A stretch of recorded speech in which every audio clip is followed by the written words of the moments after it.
A gray morning in Mifflin County, Pennsylvania, and Rachel Hausman is backing a rusted flatbed trailer up to the loading door of the little bark tannery on Cutler Road. The door rolls open. Out comes the smell first, wet and sharp. Then the pile itself, hide trimmings and split scrap and pale shavings, sliding off a forklift into her trailer. She wears her husband's work gloves. She does not cover her nose. For 11 years, this tannery paid a hauler to run that same pile to the landfill, dollars every week to make it disappear. And now a widow in her early 30s is taking the whole stinking load home. For nothing. Across the fence, two men stand watching. One of them laughs, turns his head, and spits into the weeds. Down at the feed store, they already have a name for her. Trash Lady. By spring, the heap behind her barn will grow into something the whole road can smell, and the county will call it an illegal dump and send a man with an order and 30 days. But behind that same barn, on 42 acres everyone swore were cropped to death, something is about to come up green and heavy, where nothing should grow at all. And something else will be hanging in her workshop that makes the men who laughed go quiet. What can a dying farm possibly do with a truckload of what a tannery throws away? But to understand what she saw in that pile, you have to go back. Back to 2014, to a ledger of soil notes and the man she buried.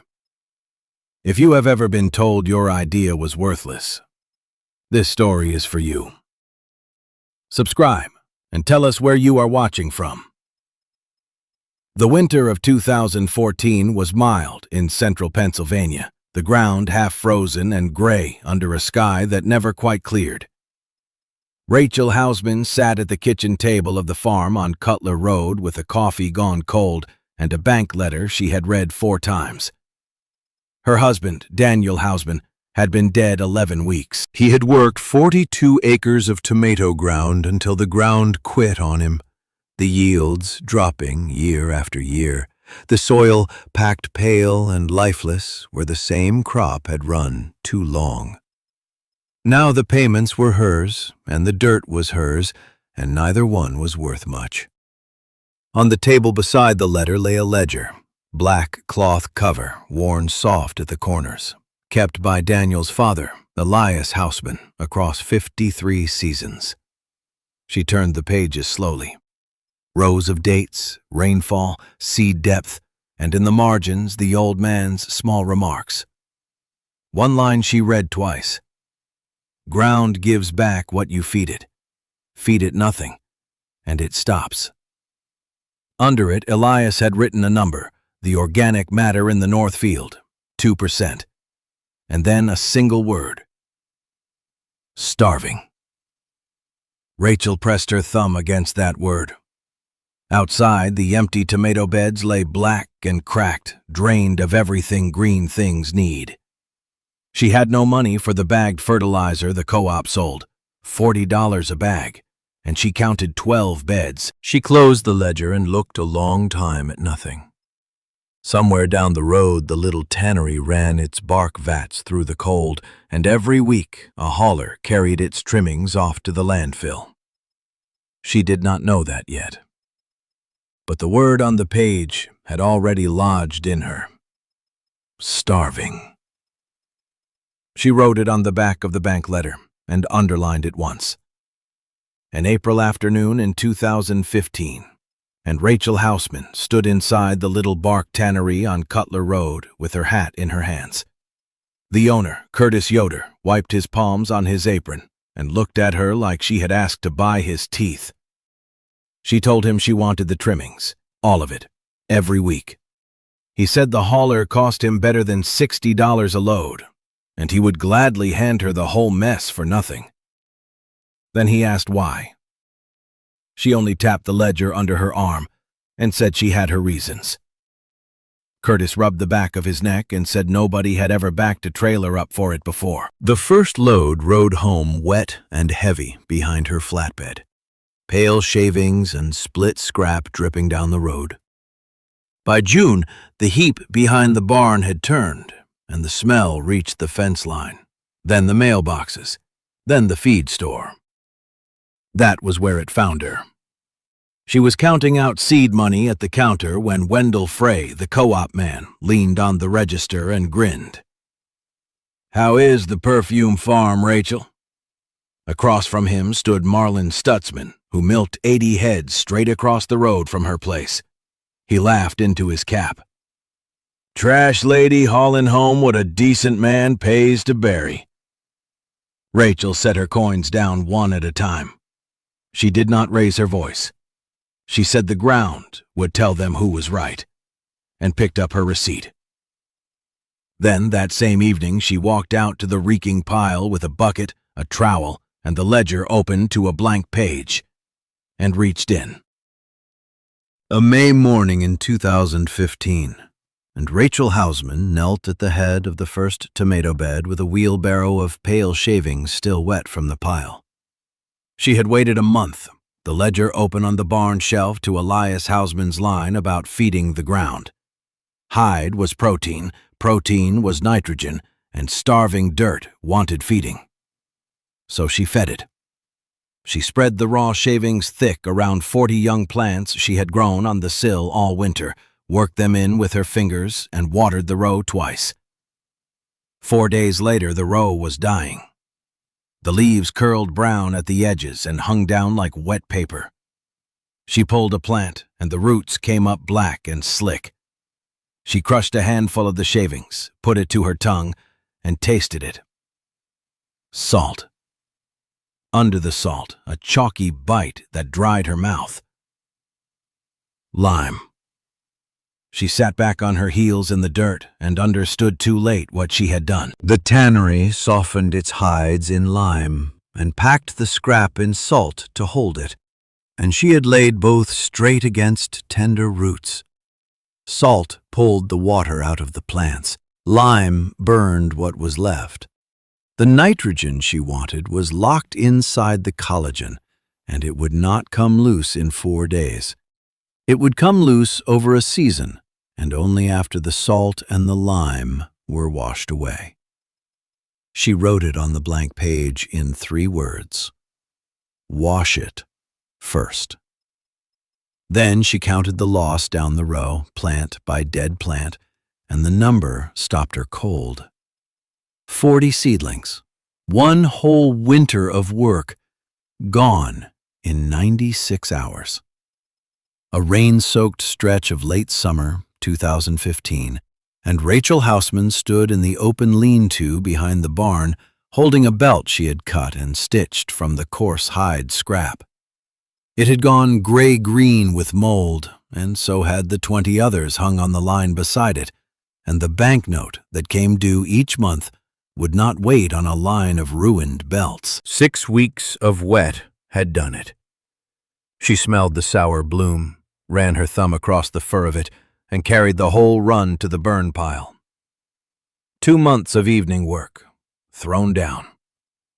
The next week she drove to the county extension office and traded a bushel of her early beans for an afternoon with Harold Kreider, a retired soil agent who still kept a test kit in his trunk. He scooped a jar of her compost, wet a strip, and read it. The carbon and the nitrogen were out of balance, he told her, the hide too rich, and a rich pile without enough dry brown matter to feed on turns to slime and stink instead of crumb. Layer in sawdust and straw, roughly 30 parts of that dry carbon to 1 of the hide, and let the rain run through it in a bin with a slatted floor so the salt and the lime leach down and away before spring. Then she found Vernon Byler, an old harness maker in Belleville who had shut his shop years back. She would oil and repair his fence rigs, and in return, he would teach her to cut and stitch so the goods would last. He set her hands on the round knife and showed her the stagger of a saddle stitch, why 1 loose thread rots a whole strap, why leather must cure dry before it ever hangs. She wrote both lessons on facing pages. Balance the pile. Cure the goods. But the tomatoes were still in the ground, feeding on the first rows she had layered right. Would the ground finally answer? On August morning in 2016, and Rachel Houseman walked the first bed with a bucket on her arm, picking tomatoes off vines that had climbed past her chin.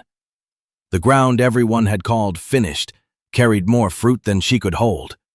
She had layered the leached compost in the fall, 30 parts sawdust and straw to 1 of hide. Let the winter rain wash it through the slatted bin and worked the crumb in during May. The collagen fed slow. It let go its nitrogen a little each week, the way Elias Houseman's ledger had promised, and the plants never once went yellow for want of it. Harold Kreider ran the numbers before she believed them herself.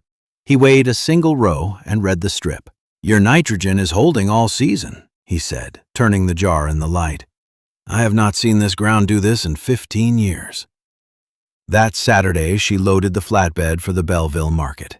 A woman named Priscilla Zook, who ran the garden center out on Route 655, tasted 1 tomato at the stand and asked what she fed them.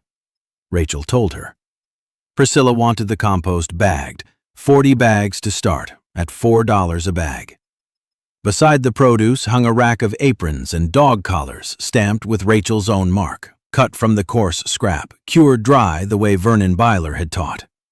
They were gone by noon. A boy carried the last one to his mother across the gravel lot, the leather swinging bright against his knee. A late September afternoon in 2016, and Rachel Houseman was forking a fresh layer of straw over the compost bins when a white state car rolled up the lane and stopped at the barn. A man in a windbreaker got out with a clipboard and a camera. He walked the rows without asking, photographed the pile behind the barn, and handed her a folded order before he spoke a word. His name was Gerald Stutzman, Solid Waste Division. She read it standing in the stubble. Her rows were named an unpermitted industrial waste pile, land application of Tannery byproduct without a permit. She had 30 days to haul every pound of it away or face a daily fine.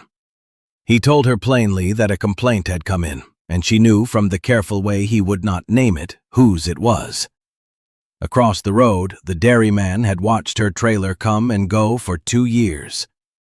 She said nothing. She wrote the date on the order and the number 30 beside it. That same week, a second blow landed. She drove to the Tannery on Cutler Corner for her Friday load and found a new sign over the door and a stranger at the desk. Curtis Yoder had sold the shop.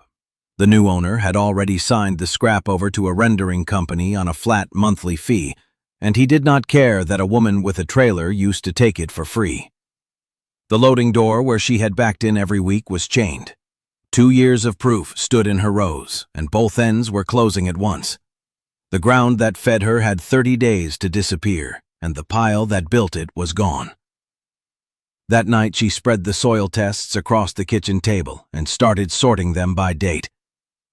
30 days later, on a bright morning in late October 2016, Gerald Stutzman came back to the Houseman farm to close it down. Rachel Houseman met him at the barn with a folder instead of a fight. She led him along the leached compost rows, knelt, and pressed a handful of dark crumb into his palm. No salt sting, no lime burn, only the smell of good soil. She handed him the chrome-free letter first. Curtis Yoder had signed it before the sale. The shop tanned with oak and hemlock bark, no chromium of any kind, so the shavings carried no metal that could load into the ground.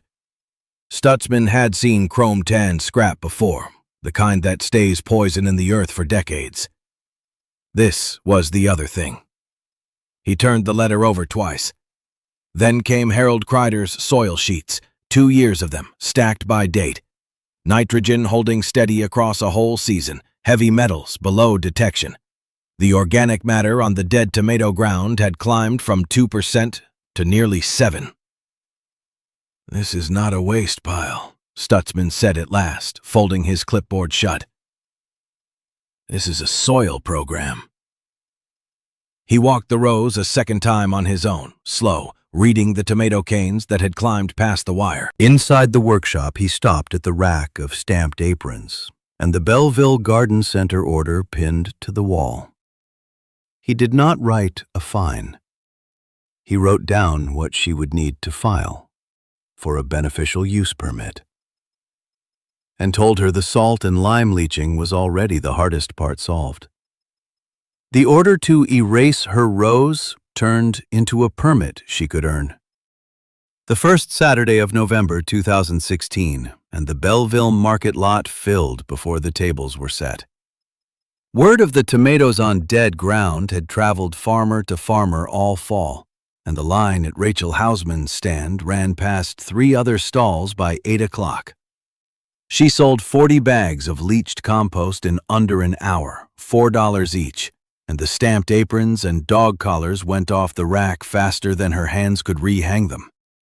Across the gravel, leaning on his tailgate, stood the dairyman who had filed the complaint. Marlon Stutzman had laughed at her trailer for 2 winters and called her the trash lady at the feed store, loud enough for the co-op counter to hear. Now he watched the line and said nothing. A stocky man in a canvas coat worked his way to the front and waited his turn like the rest.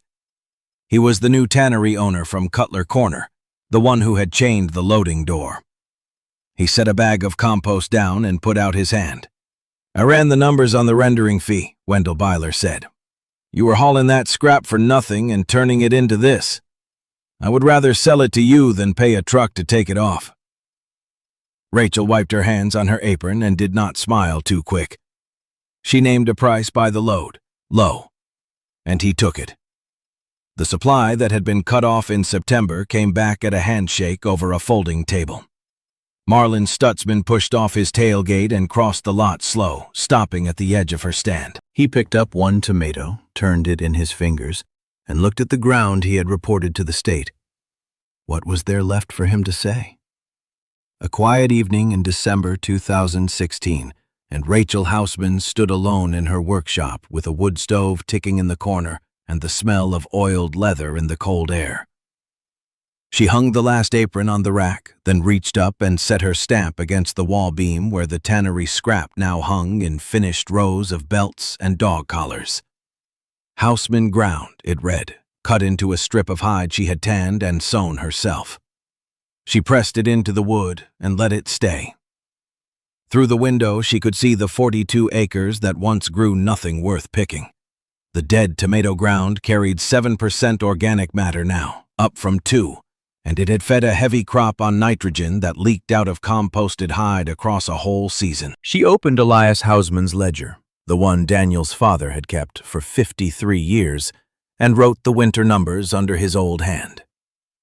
The bank letter that had once circled her was paid down to a line she could carry. She walked out to the barn where the same rusted flatbed trailer sat, the one she had backed up to the loading door on that first gray morning while the whole county watched and smelled and laughed. Tomorrow it would haul a load of scrap that a man now sold her by the ton. She ran her hand along the rail and left it there. The thing a tannery threw away for 11 years fed ground everyone had given up on. And it fed her. If this story stayed with you, tell us in the comments what you would have built from a pile nobody wanted, and tell us where you are watching from. Subscribe, and we will be back next week with another.